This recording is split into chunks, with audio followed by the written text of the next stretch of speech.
Au nom du Père et du Fils et du Saint-Esprit. Amen.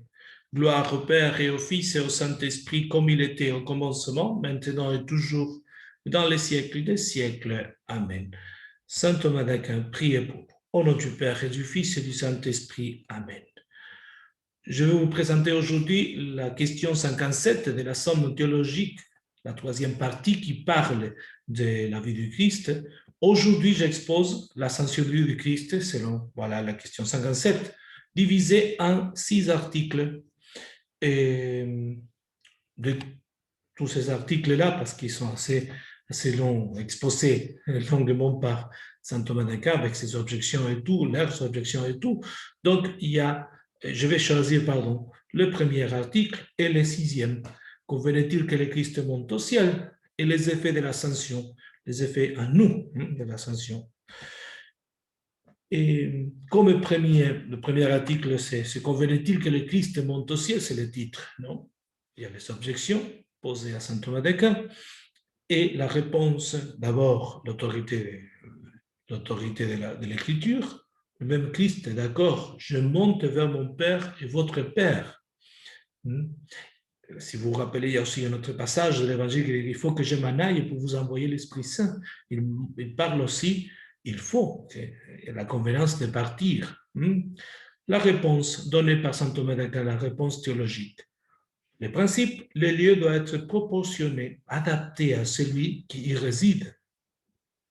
Le Christ, par sa résurrection, a commencé une vie immortelle et incorruptible à partir du moment de sa résurrection. Or, le lieu où nous habitons, le monde, est celui de la génération et de la corruption, c'est-à-dire de la vie et de la mort, parce qu'on est et on meurt ici. Mais le ciel est celui de l'incorruptibilité, où il n'y a pas la mort. Il ne convenait donc pas qu'après sa résurrection, le Christ demeure sur la terre, mais bien au contraire, il fallait qu'il monte au ciel. Et qu'il monte au ciel. Et pourquoi? Parce que le lieu où le Seigneur vivra éternellement, c'est le ciel. Où on vit éternellement, c'est le ciel.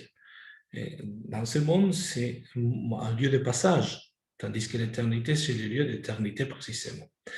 Après, il y a les solutions aux objections. On voit maintenant quelques objections qui, vous savez, les objections toujours complètes donnent un peu plus de ce qui est déjà présenté dans la réponse.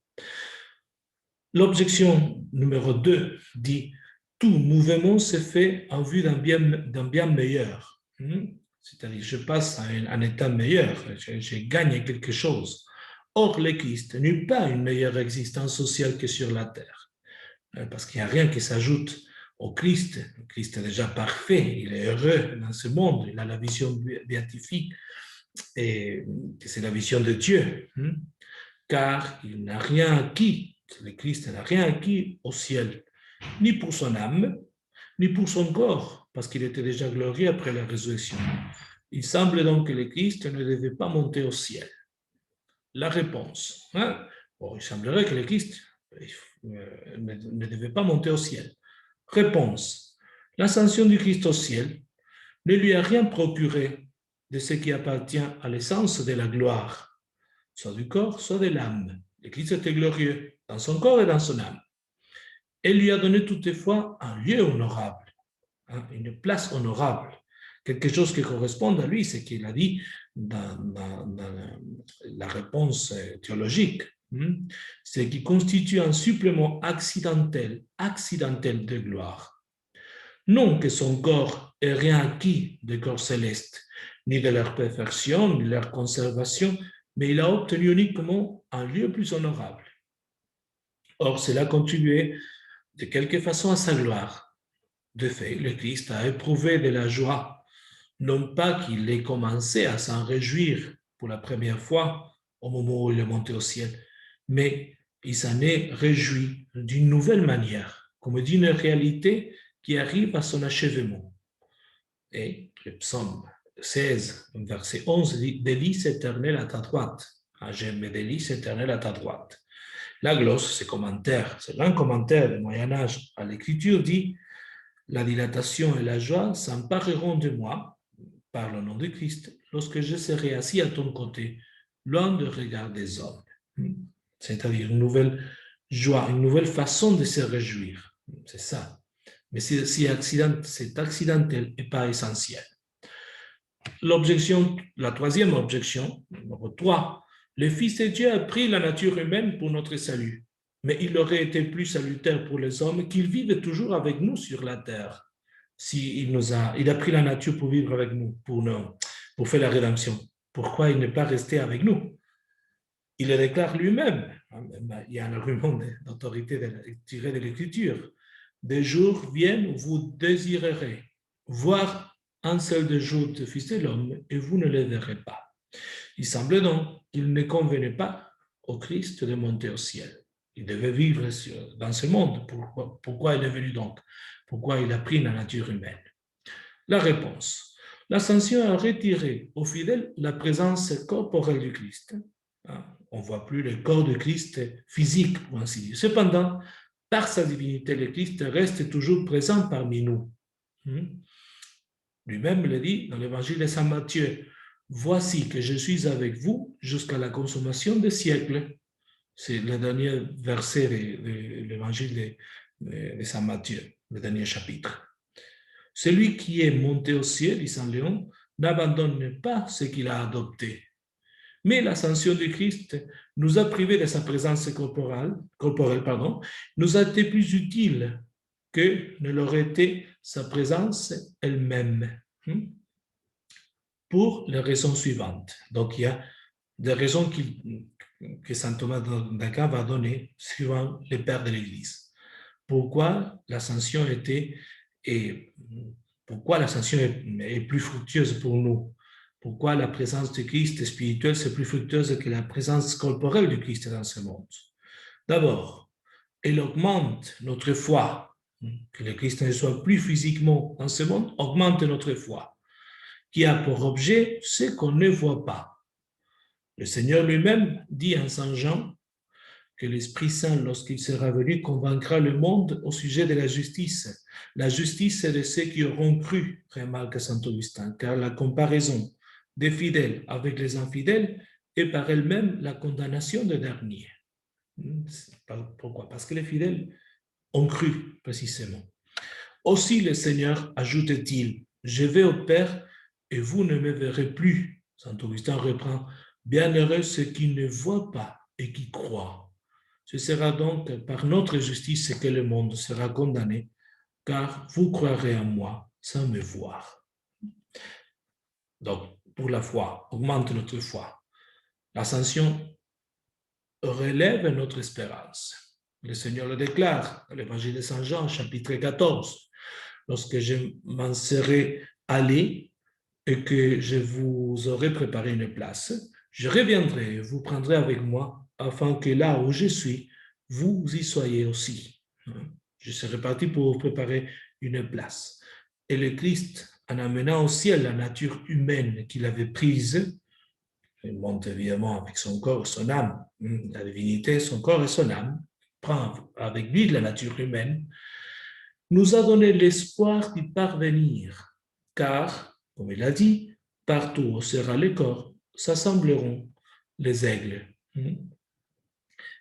C'est-à-dire, en montant avec sa nature humaine, il nous anticipe que notre nature humaine aussi, nous-mêmes, avec notre nature, notre corps, notre âme, nous pouvons aussi arriver au ciel. Le prophète Michée avait prophétisé « Il monte en frayant le chemin devant eux, en ouvrant le chemin devant lui. » Et pour que nous le suivons, eux, c'est les fidèles. Non? Donc, foi, espérance et charité. Elle dirige vers la réalité, l'affection de notre charité. Recherchez les choses d'en haut où le Christ demeure assis à la droite de Dieu. Affectionnez-vous aux choses d'en haut et non celles de la terre. Ce texte, c'est la deuxième lecture, du jour de l'Ascension, certaines années liturgiques. Car d'après Saint Matthieu, où est ton trésor, là aussi est ton cœur. le Christ est notre trésor, là au ciel est notre cœur. L'Esprit Saint étant l'amour qui nous ravit vers les réalités du ciel, le Seigneur dit aux disciples, il vous est bon que je m'en aille, car si je ne m'en vais pas, le défenseur ne viendra pas à vous. Mais si je m'en vais, je vous l'enverrai. Donc, c'est l'Esprit Saint qui va venir à nous pour nous faire désirer le ciel. Ce que Saint Augustin commente ainsi. Vous ne pouvez saisir l'Esprit Saint tant que vous persistez à connaître le Christ selon la chair. Lorsque le Christ se fut éloigné corporellement, non seulement l'Esprit Saint, mais encore le Père et le Fils leur firent présents spirituellement. C'est faux que le Christ parte, son corps physique, palpable, parte pour que l'Esprit Saint vienne. Non seulement l'Esprit Saint, nous le savons aussi, le Père et le Fils viennent avec lui. Encore une autre objection, la quatrième. Selon saint Grégoire, le corps du Christ n'a subi aucun changement après sa résurrection. Il est déjà parfait. Or, ce n'est pas immédiatement après la résurrection qu'il est monté au ciel, puisque le Seigneur dit lui-même, aussitôt après sa résurrection, « Je ne suis pas encore monté vers mon Père ». Il semble donc qu'il ne devait pas davantage monter au ciel 40 jours plus tard. Quand est-ce que le Christ devait monter au ciel? Pourquoi il a attendu 40 jours? C'est l'objection. Au Christ ressuscité pour la vie immortelle, il convenait d'être dans un lieu céleste, comme on a dit. Ça, c'est la réponse. Toutefois, il a retardé son ascension afin de prouver la réalité de sa résurrection. Pourquoi le Christ n'est pas monté tout de suite après sa résurrection, le dimanche même? Parce qu'il fallait prouver la réalité de sa résurrection. Après sa passion, il se montra vivant à ses disciples, leur en donnant des preuves nombreuses pendant 40 jours. La glose, ce commentaire à l'Écriture, fournit plusieurs explications de ce texte. Ayant suivi la mort pendant 40 heures, il a voulu pendant 40 jours confirmer qu'il était vivant. À 40 heures de mort, il a fallu 40 jours de vie. Par ces 40 jours, on peut aussi entendre le temps du monde présent durant lequel le Christ vit avec son Église. L'homme est composé en effet de 4 éléments et il est instruit à ne pas transgresser les 10 commandements. Donc 44 et 40, c'est une explication spirituelle de ce numéro 40, non? Et voilà pourquoi le Christ, surtout retenons cela, parce qu'il fallait prouver la réalité de sa résurrection pendant 40 jours. Et passons maintenant à l'article 6, les effets de la résurrection. Il y a toujours les objections. En sens contraire, le Christ déclare dans l'évangile de Saint Jean, « Il vous est utile que je m'en aille, c'est-à-dire que je m'éloigne de vous par l'ascension. » Donc, il y a des effets, les conséquences de l'ascension pour nous, pour notre vie spirituelle. Alors, la réponse de saint Thomas. L'ascension du Christ est la cause de notre salut de 2 façons. D'abord par rapport à nous, puis par rapport au Christ lui-même. Cause de notre salut de 2 façons. Par rapport à nous, l'ascension est cause de notre salut, et grâce à elle, en effet, notre esprit se tourne vers lui. On l'a vu tout à l'heure, l'ascension est utile à notre foi, à notre espérance, à notre charité. En outre, notre respect pour le Christ s'augmente. Notre respect pour le Christ s'augmente, car nous ne le considérons plus comme un homme terrestre, mais nous le voyons comme Dieu maintenant. L'apôtre Saint Paul lui écrit, « Si nous avons connu le Christ selon la chair, c'est-à-dire d'après la glose selon une chair mortelle, qui nous faisait penser qu'il n'était qu'un homme, à présent, nous ne le connaissons plus comme tel. » Et il fallait en plus, pour respect au Seigneur, ne plus le connaître comme un homme terrestre, mais comme un homme du ciel, un homme spirituel, une nature divinisée, qui vit désormais au ciel. Par rapport au Christ lui-même, l'ascension est cause de notre salut, dit encore saint Thomas d'Aquin. Il nous a préparé la voie pour monter au ciel. Je vais vous préparer une place. Il monte en ouvrant le chemin. Alors, on l'a déjà vu. Il est en effet notre chef. Et là où le chef a passé, il faut que passe le membre. Aussi le Christ affirme-t-il, il faut que là où je suis, vous soyez aussi. La preuve en est que les âmes des saints qu'il avait libérées de l'enfer, il les a conduites au ciel. Comme chante le psaume 68, aussi le psaume que nous voyons, que nous chantons le jour de l'ascension, en montant au ciel, il a amené captive la captivité. C'est-à-dire, il a amené comme un butin les captifs. Et toujours l'interprétation des pères de l'Église, c'était les captifs des enfers, c'est-à-dire les justes nés avant le Christ, il les a libérés. Quand il est descendu aux enfers, pardon, il les a libérés et il est monté lui-même avec toutes ses âmes au ciel. Ceux qui avaient été faits captifs par le démon, il les a amenés avec lui au ciel, comme un lieu étranger à la nature humaine, captifs d'une bonne capture, dit saint Thomas d'Aquin, puisqu'il les a acquis par la victoire. Il les a libérés. 12e, de même que les grands prêtres de l'Ancien Testament entraient dans le sanctuaire afin de se tenir devant Dieu et représenter le peuple, ainsi le Christ est entré au ciel afin d'intercéder pour nous, dit les Actes des Apôtres. Pardon, la lettre aux Hébreux. La lettre aux Hébreux dit qu'aussi, à différence des autres grands prêtres, le Christ est entré qu'une seule fois au ciel. C'est au moment de sa ascension, il rentre au ciel. Sa présence même par la nature humaine qu'il a introduite au ciel est en effet une intercession pour nous. Il intercède pour nous. Dieu qui a exalté de la sorte la nature humaine du Christ aura aussi pitié de ceux pour lesquels le Fils de Dieu a assumé la nature humaine. Il est entré pour intercéder pour nous. Et 3e, le Christ, siégeant ainsi dans les cieux comme Dieu et Seigneur, envoie de là-haut le bien divin aux hommes. Commençant par il envoie l'Esprit Saint et avec l'Esprit Saint tout le temps. Il s'est élevé au-dessus de tous les cieux afin de remplir toutes choses, dit la lettre aux Éphésiens, de les remplir de ses dons, explique la glose, ces commentaires que on en a parlé tout à l'heure. Donc, il nous remplit de ses dons, en commençant par le don de l'Esprit Saint.